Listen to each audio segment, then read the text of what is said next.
Hello dear students, कैसे हैं आप सब। तो मैं आपके लिए लेकर आया हूं क्लास 12th के फिजिक्स के ऑल इंपोर्टेंट टॉपिक्स जो कि आपके 2025 के फिजिक्स के पेपर में आने वाले हैं। याद रखें, 2025 में जो आपका पेपर होने वाला है यूपी बोर्ड द्वारा, उस पेपर में ये वाले टॉपिक आपको मिलने वाले हैं। इनको आप अच्छे से तैयार करके चले जाइए और इनकी प्रैक्टिस एक बार जो छुट्टियां मिल रही हैं पेपर गैपिंग में, उनमें आप इनकी प्रैक्टिस अच्छे से कर लीजिएगा। ये मैं आपको लिख कर दे रहा हूं कि यहाँ पर 2025 में यही टॉपिक आएंगे, क्योंकि यूपी बोर्ड में ज्यादातर टॉपिक्स रिपीट होते हैं। तो इस वाली वीडियो में मैं सिर्फ आपको पार्ट 1 से यानी चैप्टर 1 से लेकर चैप्टर 8 तक के इंपोर्टेंट क्वेश्चन बताऊंगा। और नेक्स्ट वीडियो में अगर आपका कमेंट आया कि नेक्स्ट वीडियो के इंपोर्टेंट क्वेश्चन चाहिए, तो उसमें जो है चैप्टर 9 से लेकर चैप्टर 14 तक जो आपका सिलेबस है उसके क्वेश्चन को बताऊंगा। और आपको पता है सेकंड पार्ट आपके लिए ज्यादा इजी सा पड़ता है इसके कंपेयर में। इसमें क्या है, न्यूमेरिकल्स होते हैं, तो न्यूमेरिकल्स की प्रैक्टिस अच्छे से कर लें और डेरिवेशन जो इंपोर्टेंट है उन्हीं को तैयार करें, इधर उधर पे टाइम वेस्ट ना करें। यहां पर देखिए, ये जो है परिभाषा मात्रक और राशि, इस टॉपिक में से ये सारी चीजें आने वाली हैं। आप यहाँ पे देख लीजिए। चैप्टर 1 की बात करता हूं मैं, तो यहाँ पर ये जो है चैप्टर 1 की कहानी है। कौन कौन सी? ये वाली। तो चैप्टर 1 से आपको ये पूछा जाता है वैद्युत क्षेत्र की तीव्रता, वैद्युत द्रुव, यहाँ वैद्युत द्रुव आघूर्ण और वैद्युत फ्लक्स। और एक और चीज याद रखें, यहाँ पे एप्सिलॉन नॉट का मात्रक क्या पूछा जाता है? एप्सिलॉन नॉट का मात्रक, ये एमसीक्यू क्वेश्चन में आता है। और यहाँ पर देखिए वैद्युत द्रुव और वैद्युत फ्लक्स, ये दोनों क्या है, या तो डेफिनेशन में आपसे पूछा ही जाएगा, या फिर जो आपके 5 मार्क के क्वेश्चन आते हैं उसमें स्टार्टिंग में लिखा होता है वैद्युत फ्लक्स की परिभाषा। और आपसे फ्लक्स में ये भी पूछ लेता है कि ए वेक्टर की वैल्यू दी है, मान लीजिए 10 आई कैप, ठीक है, और यहाँ पे ई की वैल्यू कुछ दी है, यहाँ पर जो भी दिया हो 10 आई कैप प्लस 20 जे कैप माइनस 3 के कैप। और यहाँ पे आपसे पूछेगा फ्लक्स, क्या पूछेगा? फ्लक्स पूछेगा। तो फॉर्मूला लगा देंगे फ्लक्स का, phi E equal to E vector dot D A vector, और वहां से फ्लक्स निकाल लेंगे। और हो सकता है ये गॉस की प्रमेय के साथ आए तो ये 5 मार्क का क्वेश्चन आएगा, अदरवाइज 1 नंबर का आने वाला है। फिर से सुनिए, फ्लक्स और द्विध्रुव आघूर्ण, ये क्या है, 5 मार्क के जो क्वेश्चन आते हैं उनमें अटैच आते हैं। वैद्युत क्षेत्र की तीव्रता सिंगल मार्क का आएगा, ये राशि पूछता है और विमा भी पूछ ले, कभी कभी ज्यादातर मात्रक पूछता है। और एप्सिलॉन नॉट का मात्रक देख लीजिए चैप्टर 1 से। नेक्स्ट की बात करके बता दूं, चैप्टर 2 में आपको क्या करना है। यहाँ पर चैप्टर 2 में, तो चैप्टर 2 में क्या है, विभव और संभव पृष्ठ। तो विभव को छोड़ दीजिए, संभव पृष्ठ की परिभाषा अच्छे से याद कर लीजिए, ये मोस्ट इंपोर्टेंट है। अगर चैप्टर 2 से कोई भी डेफिनेशन आती है तो संभव पृष्ठ की आती है। तीसरे चैप्टर में गतिशीलता, धारा घनत्व और अनुगमन वेग, इनको देख लीजिए। एक और टॉपिक आता है चालकता, ये बहुत छोटी छोटी डेफिनेशन है, इनमें से आपको एक मिल जाएगी। इन चारों में से इतनी बात आप लिख लीजिए कि ये मोस्ट इंपोर्टेंट में आता है। किरचॉफ के नियम और चिन्ह प्रपाटी, अगर 1 नंबर में आएगा तो चिन्ह प्रपाटी पूछेगा कि पहला नियम या दूसरे नियम की चिन्ह प्रपाटी लिखिए, या दोनों पूछ लेगा किरचॉफ के नियम लिखिए, साथ में क्वेश्चन दे दे और अटैच करके, तो 5 मार्क का क्वेश्चन बन जाता है। कुल मिला के बात ये, जो आपके 5 नंबर के जो क्वेश्चन आते हैं, कितने नंबर के? 5 मार्क के जो क्वेश्चन आते हैं, उसमें क्या होता है कि कुछ इनमें से कोई भी टॉपिक अटैच होगा और साथ में कुछ अलग टॉपिक होगा, दोनों को कंबाइन करके 5 मार्क का क्वेश्चन आता है, ठीक है ना। नेक्स्ट देखिए, यहाँ पे वायु सेवर्ट का नियम मोस्ट इंपोर्टेंट है, आना ही आना है, 2 मार्क में आएगा कम से कम। कितने मार्क में आएगा? 2 मार्क में आएगा। दो धारावाहिक समांतर तारों के बीच बल, ये बल जो पूछाता है 1 मार्क का होता है। कितने मार्क का? सिर्फ फॉर्मूला लिखने के लिए पूछेगा, और जो भी आप फॉर्मूला लिखें वहां पे ये भी लिखे जहां एफ का मीनिंग क्या है, एल का मीनिंग क्या है, ठीक है, I1 I2 का मीनिंग क्या है, ये सारी चीजें वहां पे जरूर लिखें। चैप्टर जो 5 है, कौन सा? चैप्टर 5 में ये 2 टॉपिक आप पढ़ लें चैप्टर 5 से। कितने से? चैप्टर 5 से इंपोर्टेंट है सिर्फ यही 2 टॉपिक। नतीया नमन कोण की परिभाषा, दिक्पात के कोण की परिभाषा, नतीया नमन कोण को अच्छे से पढ़ ले, ये आने के चांस हैं। और एक है अनुचुंबकीय, प्रतिचुंबकीय, लोहचुंबकीय, ये आपका कम से कम 2 मार्क का आएगा। इनको आप रख लें। चैप्टर 5 में बस इतना ही पढ़ना है, इतने से काफी हो जाएगा, इससे ज्यादा पढ़ने की आपको जरूरत नहीं पड़ेगी। नेक्स्ट देखिए, यहाँ पर देख सकते हैं आप फैराडे के नियम। फैराडे के नियम पढ़ने आपको, पहला और दूसरा, न्यूमैन का नियम और लेंज का नियम दोनों पढ़ने हैं। और यहाँ पे क्या है, E इक्वल टू माइनस के n delta phi B upon delta T, ये इससे न्यूमेरिकल भी आएगा। क्या आएगा? न्यूमेरिकल आएगा। क्या आएगा? यहाँ पे न्यूमेरिकल्स आएंगे, फिर बता रहा हूँ। और कैसा न्यूमेरिकल्स आएगा, कैसा न्यूमेरिकल आएगा ये देख लीजिए। जैसे फाई की वैल्यू दी हो आपको a t square plus b t plus c, और यहाँ पे ए की वैल्यू आपसे पूछेगा तो डिफरेंशिएट कर देना।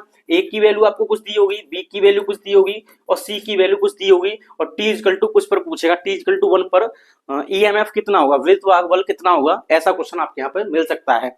ए की जगह कुछ डिजिट भी आ सकता है, जैसे 5t की पावर 3 प्लस 4t स्क्वायर कुछ करके ऐसा आएगा, मतलब डिफरेंशिएशन वाला आपको क्वेश्चन देखना है। नेक्स्ट बात करते हैं स्वप्रेरण व अन्योन्य प्रेरण और वाटिन धारा। ये चैप्टर 7 की कहानी है वाटिन धारा में।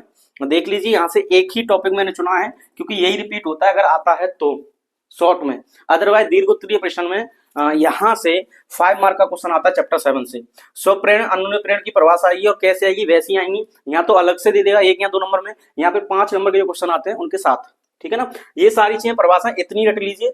चैप्टर पार्ट बुक यानी 1 से लेके 8वें चैप्टर तक आपको इतनी डेफिनेशंस लिख लेनी है। जो पेपर में जो गैपिंग है आप क्या करेंगे, इन्हें अच्छे से याद कर लें और एक बार लिखकर देख लें अच्छे से। नेक्स्ट बात करते हैं चैप्टर वाइज। तो चैप्टर वाइज कौन कौन से टॉपिक इंपोर्टेंट है जिसमें आपको डेरिवेशन देखना है और क्या देखना है, और न्यूमेरिकल्स। तो कूलम्ब्स लॉ पे न्यूमेरिकल्स देख लें, ज्यादा नहीं देखना आपको। F equal to 1/4 pi epsilon naught और यहाँ K और यहाँ लिखेंगे आप Q1 Q2 upon R square, ठीक है ना। ये वाला फॉर्मूला देख लो। ये क्वेश्चन जो आएगा ये ज्यादा 1 मार्क का क्वेश्चन होगा और मे भी MCQ में रख दे, अदरवाइज कूलम्ब्स लॉ पर यानी कूलम्ब के नियम पे बहुत ज्यादा बड़े क्वेश्चन नहीं आते। अच्छी निरक्षीय स्थिति 3 से 5 नंबर में आती है, रट लीजिएगा। दोनों में से कोई एक आने के इस बार के चांस है। कैसा कैसा आएगा, हो सकता है आपके सेट में ना आए लेकिन किसी ना किसी सेट में, ज्यादातर सेट में होगा। 7 सेट में से उम्मीद कर रहा हूँ 5 से 6 सेट में ऐसा क्वेश्चन मिलेगा। हो सकता है किसी एक में ना मिले, या हो सकता है 7 में मिल जाए और आपके सेट में भी आ जाए। तो इसे आप अच्छे से याद कर लीजिएगा और मे भी अब तक आपको अच्छे से याद होगा। एक समान वैद्युत क्षेत्र में स्थित द्विध्रुव पर लगने वाला बलागुण क्या होता है, tau equal to PE sine theta. Tau equal to PE sine theta सदिश रूप में जरूर देख लें इसे। सदिश रूप आएगा तो ये आपका किस में मिलेगा, MCQ क्वेश्चन में मिलेगा। सदिश रूप आता है तो, सदिश रूप आता है तो MCQ मिलेगा। बाकी ये सारी टॉपिक 3-5 मार्क के आएंगे, ठीक है। तो यहाँ पे देख सकते हैं बलागुण का आएगा और tau equal to PE sine theta पे यहाँ पे क्वेश्चन लिख दीजिए 3 या 5 मार्क का साथ में। गॉस की प्रमेय अनुप्रयोग। अब देखिए अनुप्रयोग में कौन सा करें, एक तो अनुप्रयोग ये देख ले आप प्लेट वाला, क्या 2 प्लेटें हैं, इस पे प्लस सिग्मा इस पे माइनस सिग्मा, ठीक है ना। सिग्मा क्या होता है, पृष्ठीय आवेश घनत्व। तो यहाँ पे धन पृष्ठीय आवेश घनत्व है, यहाँ पे ऋण पृष्ठीय आवेश घनत्व है। इसका एक पॉइंट मान लिया P, तो P पे पूछेगा वैद्युत क्षेत्र की तीव्रता कितनी होगी, यानी दोनों प्लेटों के बीच में वैद्युत क्षेत्र की तीव्रता कितनी आएगी ये आपको बतानी है। दूसरा आपसे ये भी पूछ सकता है बाहर कितनी होगी, तो अंदर कितनी होगी बाहर कितनी होगी ये बताइए। और एक प्लेट क्या होता है, एक समान रूप से आवेशित धनावेशित प्लेट के लिए आपको क्या करना है, E की वैल्यू निकालनी है। तो E इक्वल टू आता है सिग्मा अपॉन 2 एप्सिलॉन नॉट, ये वाला। तो ये 2 कर लीजिए और एक कर लेना है आपको गोले वाला। कौन सा करना है, गोलीय कोष वाला। गोलीय कोष के बाहर, गोलीय कोष के पृष्ठ पर, गोलीय कोष के अंदर E की वैल्यू बतानी है। इन दोनों को ज्यादा कर दें। जो बेलन वाला है कौन सा है, वो जो तार वाला है जिसमें गॉसियन पृष्ठ बेलनाकार होता है। गॉसियन पृष्ठ कैसा होता है, बेलनाकार होता है गॉसियन पृष्ठ। इस वाले की आने की उम्मीद कम है।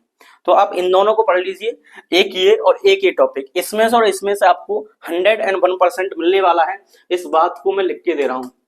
इन दोनों में से एक ये टॉपिक एक ये टॉपिक, इनमें से आपको पेपर में मिलने ही वाला है, तो अच्छे से याद कर लीजिएगा। चैप्टर 2 की ओर चलते हैं। आवेशों के निकाय की स्थिर ऊर्जा लिख लीजिए। 3 मार्क का क्वेश्चन यहां से बनेगा और मे भी 5 मार्क का। जहां 3 और 5 मार्क में अब ये डिपेंड करता है एग्जामिनर पर, जो पेपर सेट करते हैं कैसा क्वेश्चन सेट कर रहे हैं। तो यहाँ पे आप देख लीजिए ट्रायंगल हो, ट्रायंगल में यहाँ पे आवेश होगा, यहाँ पर आवेश होगा, यहाँ पे आवेश होगा, और इनकी वजह से जो स्थितिज ऊर्जा निकलेगी वो आपको निकालनी है। ये आपको बताना है कितनी आएगी। यहाँ आपको क्या दे देगा, ट्रायंगल ना देकर ये दे देगा स्क्वायर, यानी वर्ग दे देगा। वर्ग के केंद्रों पर आवेश रखा होगा, उन्हें आपको सॉल्व करना है। इसके बाद देखिए एक समान वैद्युत क्षेत्र में द्विध्रुव को घुमाने में किया गया कार्य है स्थिर ऊर्जा। तो फॉर्मूला होता है U इक्वल टू माइनस के PE cos थीटा। ये इसका डेरिवेशन ही करें आप।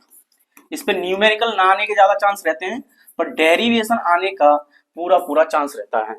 इसका डेरिवेशन अच्छे से कर लें। U इक्वल टू माइनस के PE cos थीटा आता है, या W equal to PE bracket में क्या आता है देखिए, यहाँ पे लिख देता हूं मैं, W equal to PE bracket में cos थीटा 1 माइनस cos थीटा 2, ठीक है। ये आपको देख लेना है इसका डेरिवेशन क्या देख लेना है इसका, डेरिवेशन, ठीक है ना। इस तरीके से ये टॉपिक आपको अच्छे से कवर करने हैं। अब यहाँ पे देखिए समांतर प्लेट संधारित्र की धारता का व्यंजक, तो यहाँ पे क्या है, धारता का व्यंजक, इसको कट कर दीजिए, शायद ना आए, लेकिन अगर आपसे कहेगा कि मध्य परावर्तनांक की प्लेट रखी हो, यानी आपको क्या दिया है, दो प्लेटें हैं, एक इधर एक इधर, दोनों के बीच में टी मोटाई की कोई प्लेट रख दी है, तो प्लेट के रख जाने पर धारता पर क्या फर्क पड़ता है, यानी उसका जो व्यंजक आता है वो कीजिए। तो इसको भी आप इंपोर्टेंट लिख लें। इसमें देखिए एक डेरिवेशन ये, एक ये डेरिवेशन, एक ये डेरिवेशन, दो डेरिवेशन आएंगे इसमें से, बस दो ही डेरिवेशन को अच्छे से कर लें।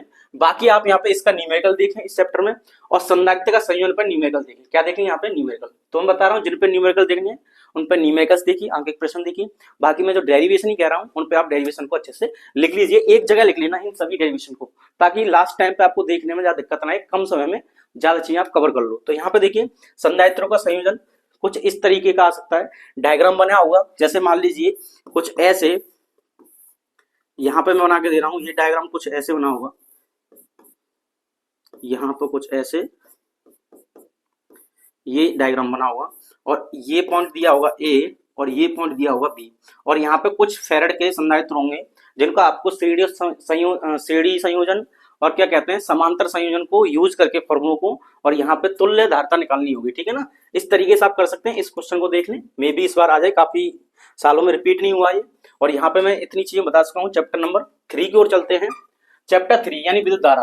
तो विद्युत धारा में आपको क्या क्या देखना है, तो विद्युत धारा की बात कर लें तो यहाँ पे देखिए धारा तथा अनुगमन वेग में संबंध क्या होता है, I = NEA VD। तो यहाँ पे ये कर लें, I = NEA VD। अब ये आपको डेरिवेशन करना है, क्या करना है, डेरिवेशन।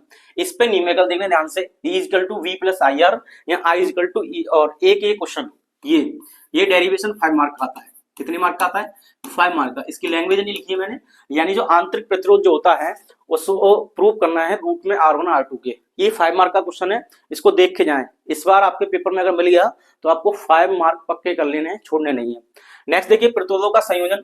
प्रतिरोधों का संयोजन हो या संधारित्रों का, इनमें से कोई एक टाइप के क्वेश्चन को देख लें, दोनों से काम चल जाएगा। फॉर्मूला कैसे यूज करते हैं, एक दूसरे के फॉर्मूले कैसे होते हैं, अपोजिट होते हैं। वहां सीरीज होता है, मतलब समांतर, सॉरी वहां समांतर होता है, एक तरफ सीढ़ी होता है, एक तरफ सीढ़ी होता है, दूसरी तरफ समांतर होता है, ऐसा आता है।